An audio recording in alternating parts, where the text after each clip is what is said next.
Assalamualaikum warahmatullahi wabarakatuh. Selamat pagi, siang, sore, dan malam. Salam sejahtera bagi kita semua. Sebelumnya, terima kasih kepada Ibu Tita Borsalina, SE, MSN, selaku dosen pengampu matematika kuliah, presentasi ide, dan penjualan. Terima kasih atas bimbingannya, sehingga kami dapat memaparkan hasil analisis kami. Sebelumnya, perkenalkan saya, Labadia Tarapu, ditemani oleh rekan saya, yaitu Saya Kais Muhammad Al-Ghifari Syabani. di sini kami akan mempresentasikan hasil analisis kami yang berjudul Analisis Implementasi Teorema Penjualan pada Layanan IND Household Territories Brand Soreang. Baik, sebelum lanjut ke analisis, saya akan menjelaskan company profile pada perusahaan ini. Perusahaan ini merupakan anak perusahaan dari PT Telco, yaitu Fixed Broadband IND. Perusahaan ini merupakan perusahaan yang berindustri pada telekomunikasi dan internet broadband. Produk utama dari perusahaan ini yaitu paket internet fiber dengan kecepatan 50 hingga 150 Mbps dan layanan IND TV. Kami melakukan analisis ini dengan melakukan wawancara bersama dengan Bapak Jonathan Simanjuntak, MBA, selaku Household Consumer Operation Territory Cluster Bandung, sebagai narasumber wawancara kami. Household Brands Cluster Bandung ini memiliki kantor pusat di Soreang, Kabupaten Bandung. Household ini melakukan kerjasama dengan vendor mitra agensi yaitu PT MCV.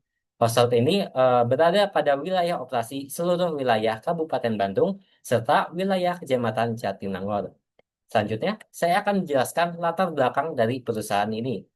Perusahaan IND bermula sebagai transformasi besar dari layanan internet SPE milik PT Telco Indonesia.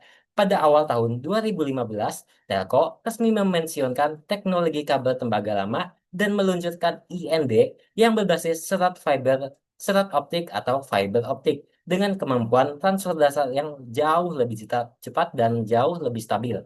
Layanan ini memperkenalkan konsep revolusioner yaitu triple play yang menyatukan akses internet, telepon rumah, dan TV interaktif dalam satu tagihan, sehingga menjadikannya sebagai standar baru konektivitas digital bagi jutaan rumah tangga di seluruh Indonesia.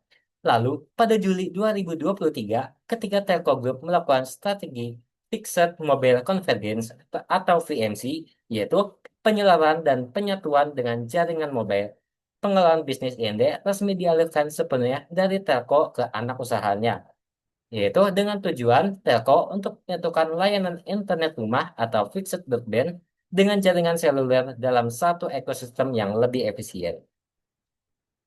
Baik, selanjutnya saya akan menjelaskan struktur organisasi household dan Soreang pada perusahaan ini. Perusahaan ini dipimpin yang paling atas terdapat manajer yaitu Bapak Billy Gunandar. Manajer ini membawahi dua divisi utama yaitu yang pertama ada HCOT atau Household Consumer Operation Territory. Yang kedua ada Bilco yaitu Billing Collection. Divisi ini bertugas untuk melakukan penagihan kepada pelanggan. Baik, pada divisi HCOT membawahi klaster Bandung dan klaster Sumedang. Masing-masing klaster membawahi supervisor dan juga membawahi lagi staff. Lalu pada billing collection membawahi officer 1, officer 2, dan juga staff. Baik, di sini kami melakukan analisis dengan menggunakan metodologi penelitian yaitu pendekatan penelitian secara kualitatif deskriptif dengan tujuan memahami dinamika pengelolaan Salesforce pada kemitraan IND di Brand Soreang, Kabupaten Bandung. Pengumpulan data yang kami lakukan yaitu dengan cara melakukan wawancara mendalam dan observasi lapangan ke tempat tersebut langsung. Wawancara dilakukan pada tanggal 25 November 2025 di IND Brand Soreang. Partisipasi yang pada wawancara ini yaitu Bapak Jonathan Simanjuntak, MBA, selaku HCOT Cluster Soreang, Cluster Bandung, sebagai narasumber kami. Analisis data yang kami lakukan yaitu analisis tematik berdasarkan teori manajemen penjualan Jober dan Lancaster serta literatur terkait yang lainnya. Referensi penelitian, kami menggunakan dua buku. Yang pertama ada buku Selling and Sales Management oleh David Gilbert dan Gav Lancaster. Yang kedua ada buku The Ultimate Sales Management Playbook by Bill Ziff.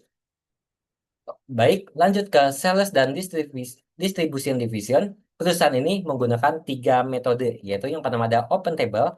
Pada metode Open Table, yaitu Salesforce membuka booth pada lokasi yang strategis seperti apartemen, komplek, dan event.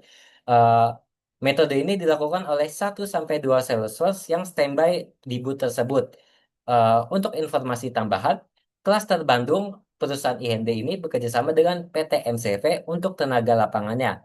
Yang kedua, yaitu metode door to door, yaitu Salesforce menerangi rumah secara langsung ke tempat pelanggan. Metode ini dilakukan juga oleh Salesforce yang juga menjaga open table tadi. Salesforce bukan hanya bertugas untuk menerangi rumah pelanggan, tapi juga mengidentifikasi apakah penghuni tersebut merupakan penghuni tetap atau penghuni sewa, agar dapat menentukan apakah dapat melakukan retensi pada layanan perusahaan IND atau tidak, serta melakukan observasi jangkauan atau jaringan yang sudah tercover pada area lingkungan tersebut. Yang ketiga, ada metode digital campaign. Itu digital campaign berupa konten atau digital poster. Biasanya dilakukan dengan beriklan di Google Ads, FB Ads, TikTok Ads, atau dan semacamnya. Dilakukan oleh Salesforce bagian digital, namun Salesforce untuk offline yang tadi, lapangan tadi juga harus bisa keduanya. Salesforce digital ini melakukan soft selling dengan masuk ke komunitas seperti Facebook, grup WhatsApp, dan Telegram untuk ikut nimbrung atau berdiskusi di dalam komunitas tersebut. Sehingga melakukan soft selling pada layanan perusahaan IND ini. Lalu lanjut ke sales perspective analysis. Pada analisis selling filosofinya, perusahaan ini berbasis experience based selling, yaitu perusahaan ini tidak menjual produk fisik, tetapi menjual experience kepada pelanggan seperti kecepatan, jaringan, bandwidth, dan pelayanan teknisi. Lalu untuk analisis pendekatan, perusahaan ini menggunakan modern personalized selling, yaitu Salesforce harus memahami dan menghargai personal pelanggan. Pada uh, Salesforce yang offline, ketika pelanggan merasa tidak nyaman, maka mereka para Salesforce harus mundur secara perlahan dan meninggalkan jejak seperti banner atau poster pada lingkungan tersebut. Untuk yang digital itu melakukan soft selling dan tidak boleh menggunakan tools atau buzzer. Lalu untuk relationship perspektif, perusahaan ini menggunakan konsultatif dan intelligent driven selling. Salesforce harus menggali kebutuhan pelanggan, membandingkan kompetitor, dan menawarkan solusi yang sesuai dengan pelanggan tersebut. Dan yang terakhir, hybrid selling mindset, yaitu digital first but offline aware. Meskipun zaman sekarang, sebagian pelanggan lebih mencari informasi melalui internet terlebih dahulu, Salesforce bagian digital juga harus memahami kondisi offline seperti area kompetitor, jangkauan jaringan, potensial DP, dan peluang kebutuhan pelanggan di lingkungan sekitar ya. Lalu lanjut ke Sales Environment Analysis. Untuk analisis lingkungan internal, pada perusahaan ini terdapat sistem Digipos Salesforce untuk sistem CRM pelanggannya. Salesforce dapat mengetahui informasi pelanggan berupa layanan pelanggan, lokasi pelanggan, dan jangkauan apakah lokasi tersebut sudah tercover atau belum. Dan yang kedua ada DCP atau Dynamic Journey Page. Ini untuk penentuan rute kunjungan setiap harinya Salesforce. Dan yang ketiga ada Google Sheet, yaitu buat dashboard performa seluruh Salesforce. Dan lalu pelatihan pengembangan pada perusahaan ini terdapat sistem tandem, yaitu Salesforce baru didampingi oleh Salesforce senior yang berpengalaman. Yang kedua ada role play, tim leader berperan sebagai pelanggan, eh, dan Salesforce berperan sebagai untuk menawarkan kepada tim leader tersebut. Lalu ada training digital marketing untuk Salesforce yang tidak cocok pada Salesforce lapangan ini. Lalu yang terakhir ada counseling oleh tim leader bagi Salesforce dengan performa yang rendah. Lalu ada metrik pengukuran, Salesforce aktif minimal harus closing satu penjualan. Untuk target produktif, Salesforce harus mencapai 12 closing selama sebulan. Lalu retensi 6 bulan pertama untuk setiap pelanggan bagi Salesforce. Lalu pada analisis lingkungan eh, eksternal, untuk pasarnya, daerah Soreang ini termasuk ke dalam daerah yang berkembang, sehingga masih banyak target konsumer yang karena banyak pembangunan perumahan sehingga masih banyak banget target konsumer dari Salesforce ini. Yang kedua ada kompetitor, itu sangat kompetisi ini sangat minim untuk segmen tingkat atas seperti kompetitor MYR, BZ dan provider lainnya. Namun kelemahannya banyak provider ilegal seperti RT RWNet. Lalu untuk regulasinya IN, IND ini hanya melayani end user rumah tangga. Untuk kayak kantor, pemerintah, dan toko skala besar, itu masih dihandle langsung oleh telco langsung, yaitu dengan IND Bits. Rekomendasi yang bisa diberikan yaitu menambahkan insentif untuk meningkatkan produktif Salesforce. Lalu, edukasi pelanggan terhadap RT/RW-Net, kekurangan dari RT/RW-Net dibandingkan layanan IND ini. Selanjutnya akan dijelaskan oleh rekan saya. Kemudian kami di sini menganalisis teknik-teknik penjualan dari PT IND Household, dari PT IND Telco. Di sini ada prospecting, di mana di prospecting ini mengenalkan kepada calon pelanggan ya, ada open table, di mana open table ini IND membuat tinen dan juga melakukan patroli ya, atau berkeliling di rumah ke rumah menawarkan produk secara aktif maupun pasif. Kemudian ada digital campaign melalui Facebook, WhatsApp, Instagram, dan Ads, di mana digital campaign ini bukan hanya sekedar kita memposting, akan tetapi juga berpartisipasi aktif dalam interaksi media sosial. Kemudian kita approach atau menggait pelanggan. Di sini kita seperti yang sudah diterangkan sebelumnya, melakukan soft selling, tidak spam dan tidak menggunakan bot spam, dan interaksi menyesuaikan dengan preferensi pelanggan, melihat dari bagaimana menjawab chat, bagaimana berinteraksi di media sosial.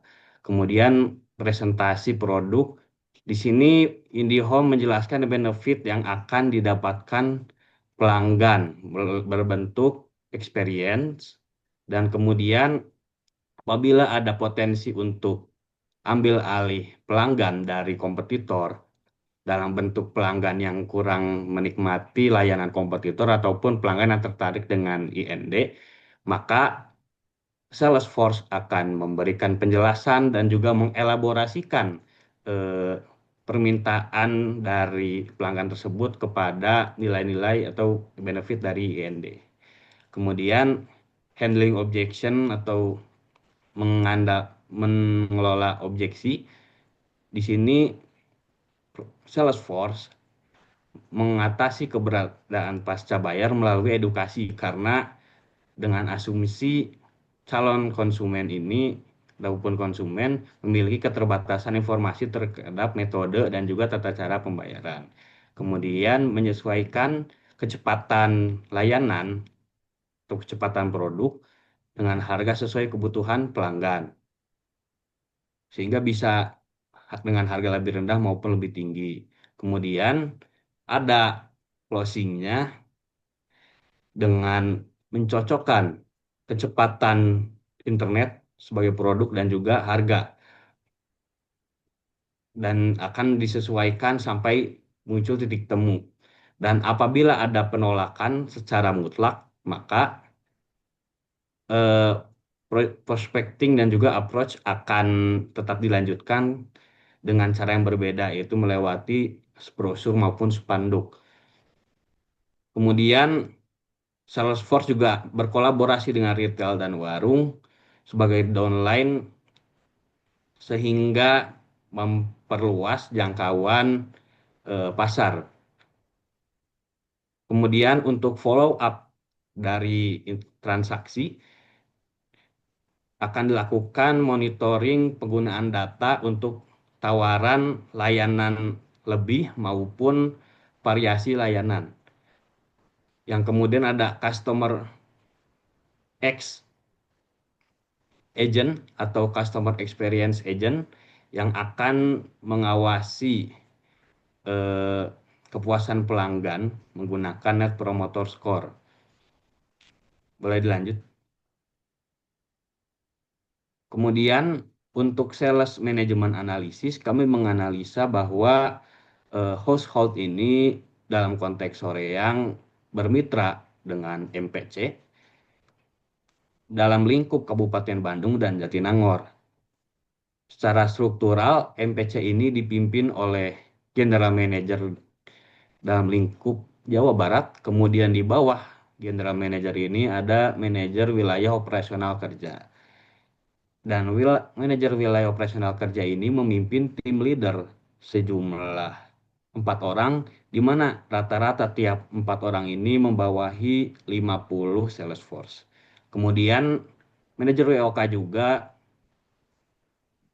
memimpin tim leader billing, di mana tim leader billing ini meliputi OBC dan juga CTB, di mana OBC adalah outbound calling untuk melakukan panggilan keluar kepada pelanggan untuk verifikasi data pengingat pembayaran dan juga penyampaian informasi layanan.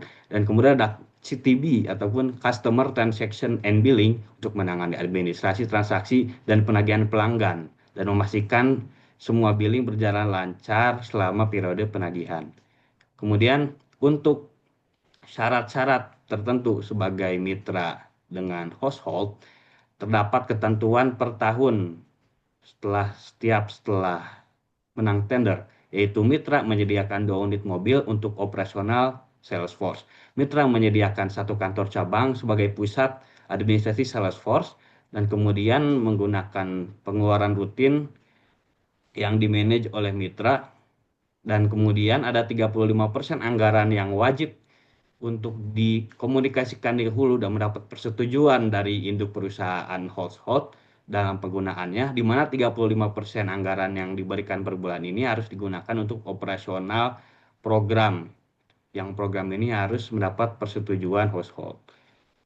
Kemudian dan operasional dilakukan per bulan dengan rekon dengan finance pusat sebanyak maksimal 20 setiap bulannya. Boleh dilanjut?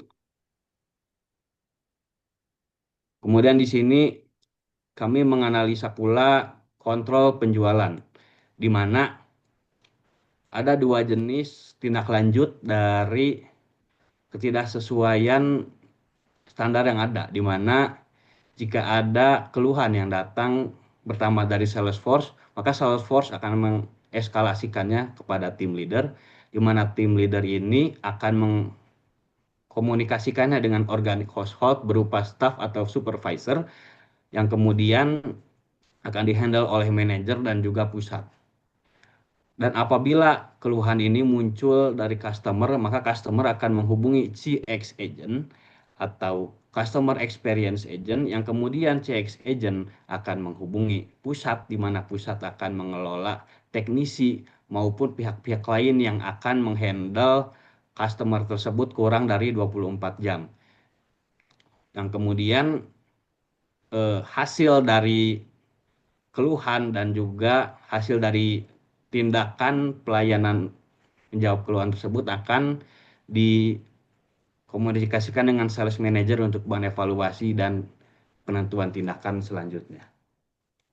Adapun ada standar-standar tertentu hak-hak konsumen, sehingga konsumen harus dikomunikasikan supaya memahami hal-hal ini, yaitu informasi biaya pemasangan baru, kemudian informasi bahwa produk household ini tidak boleh dijual ulang oleh konsumen, kemudian informasi tagihan pro rata di mana konsumen tidak perlu membayar seluruh paket untuk setiap pembelian, hanya saja dibeli berdasarkan jumlah hari penggunaan awal. Kemudian berhak mendapatkan edukasi untuk penggunaan aplikasi dan interaksi dan juga transaksi, dan kemudian informasi kontrak berlangganan dan juga informasi maksimal device untuk maksimal kecepatan.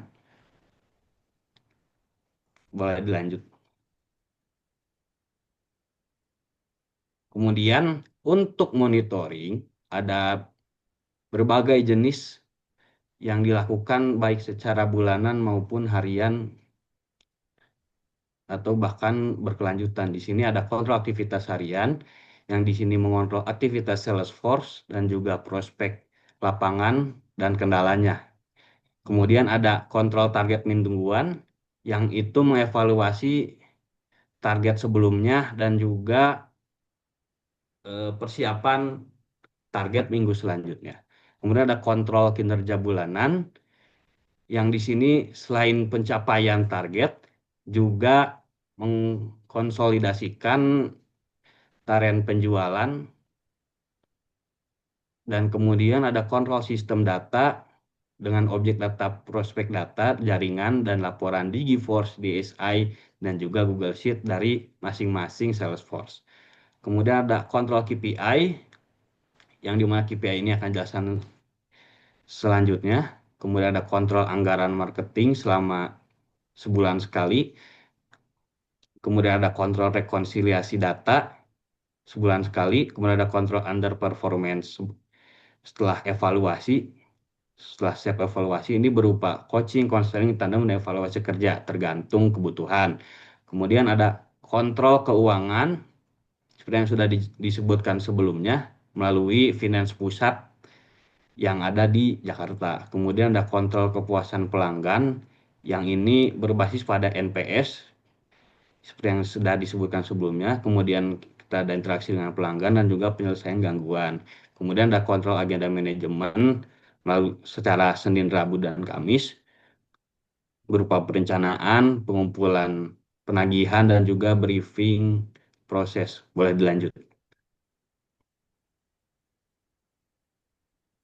Kemudian untuk KPI-nya sendiri, maka setiap Salesforce ini memiliki standar di mana mitra harus bisa menyiapkan bobot yang sudah ditentukan oleh perusahaan induk dalam setiap penjualannya.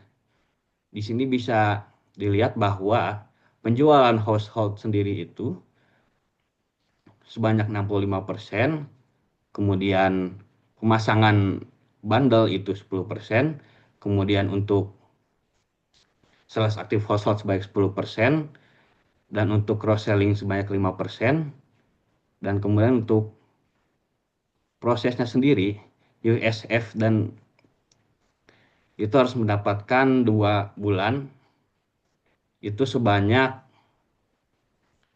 eh,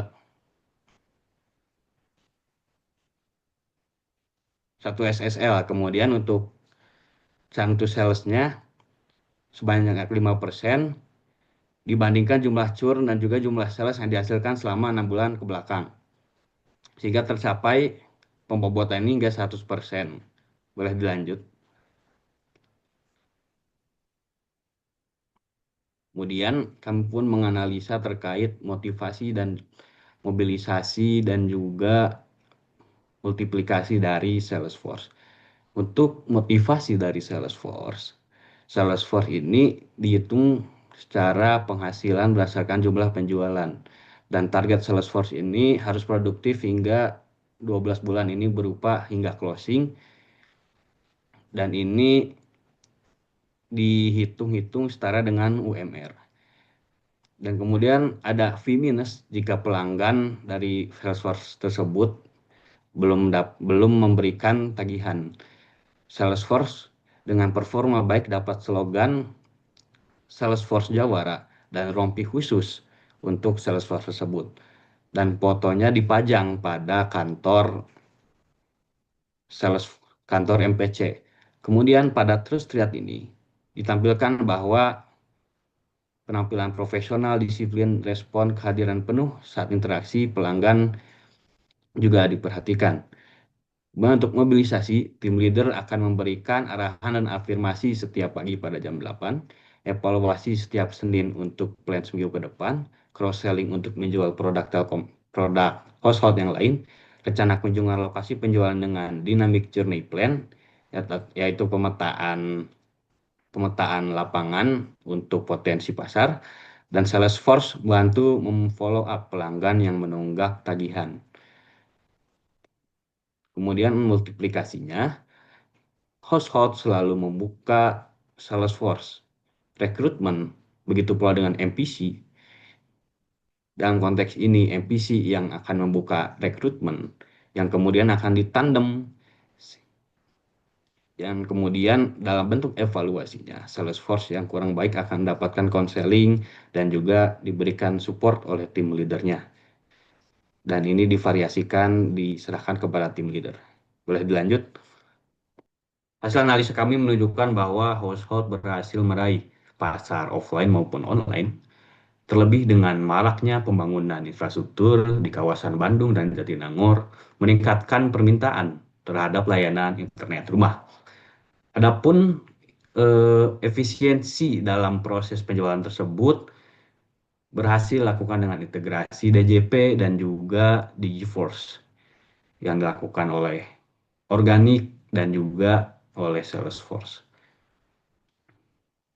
Akan tetapi terdapat tantangan bahwa meskipun ya, kemitraan ini menggunakan outcome based control melalui monitoring target dan KPI, terdapat kelemahan signifikan pada behavior based control. Status tenaga penjualan sebagai mitra freelance menciptakan tantangan dalam menegakkan kedisiplinan, konsistensi pelaksanaan SOP, dan juga terdapat etika komunikasi yang beragam. Ketergantungan pada pengawasan harian dan briefing pagi belum sepenuhnya mampu menjamin perilaku penjualan yang konsisten di lapangan, sehingga ada resiko variasi kualitas layanan. Maka di sini kami mencoba mengkaji sebuah teori penjualan. Pertama, long term incentive teori dari Lazar, yaitu insentif jangka panjang dan imbalan tertunda mendorong loyalitas serta penurunan turnover tenaga penjual. Dan kemudian ada equity teori dari Adam, bahwa mitra dengan masa kerja dan pengalaman yang lebih panjang harus memperoleh imbalan yang sepadan dengan kontribusinya. Maka sistem kemitraan yang adil dan progresif meningkatkan motivasi mitra, kepuasan kerja, dan juga kualitas interaksi dengan pelanggan. Berdasarkan pada kajian tersebut, kami di sini membuat optimalisasi standar agensi pemasaran IND household. Pertama, ada kontrak kemitraan yang minimal 1 tahun, bukan 3 bulan, untuk menjaga stabilitas tim penjualan. Kemudian ada insentif berbasis senioritas atau lamanya kelama kinerja berupa bonus progresif, komisi bertingkat, dan juga loyalty reward. Rekrutmen dan administrasi SDM 1 kali per tahun untuk efisiensi biaya dan fokus onboarding seperti yang di awal disebutkan. Optimalisasi kurva pembelajaran atau pelatihan 9-10 bulan agar mitra mencapai peak performance. Penurunan turnover dan risiko mis-selling melalui konsistensi tim dan juga transfer knowledge. Dan juga efisiensi biaya administrasi hingga 75% melalui penyederhanaan proses SDM struktural maupun fungsional. Sekian dari hasil analisa kami dan juga eh, buah pikir yang begitu panjang. Di sini kami juga eh, akan menyertakan appendix ya. Boleh dilanjut? Boleh dilanjut. Di sini kami menggunakan formulir, matriks, dan juga pengisian esai dari sales playbook dari Bill Zip yang kemudian kami olah sehingga menghasilkan analisa seperti sebelumnya, di mana formulir ini difungsikan sebagai instrumen. Kemudian boleh dilanjut. Di sini ada sesi wawancara kami dengan saudara Jonathan Pratama sebagai manajemen sales dari perusahaan terkait di Soreang. Sekian mungkin dari hasil paparan dan juga hasil pemikiran dari penelitian kami berupa implementasi teori manajemen penjualan household Soreang atas banyak kekurangan dan juga kelepatan. Kami memohon maaf, dan atas kesempatan dan juga arahan kami ucapkan terima kasih.